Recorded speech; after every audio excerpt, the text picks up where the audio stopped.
رزق میں سب سے اعلیٰ رزق ہے. ہم نہیں جا رہے بلکہ نیت یہ ہے کہ خود مصطفیٰ بلا رہے ہیں. حقیقت یہ سرکار کا ذکر ہے، کرم ہے، حضور نبی کریم علیہ السلام کی نوازشات ہے. جہاں نصیب میں لکھ دیا اللہ رب العزت نے اپنے حبیب کا ذکر کروانا، کرنا، سننا. رزق کے لیے ہمارا یقین ہے کہ اللہ تعالیٰ انسان کہیں پر بھی ہو اللہ اس کو وہ رزق عطا کرتا ہے جو نصیب میں لکھ دیا. اسی طرح یہ سب رزق میں سب سے اعلیٰ رزق ہے حضور کی محبت اور اس کی الفت ہے.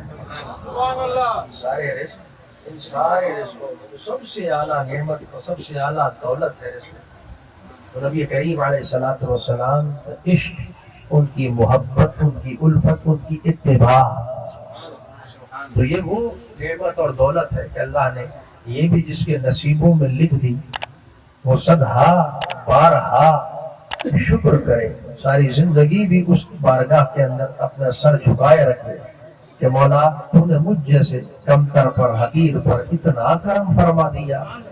یہ اس کا انعام اور اس کا احسان ہے. ہم ساری زندگی بھی شکر کرتے رہے، ادا نہیں کر سکتے.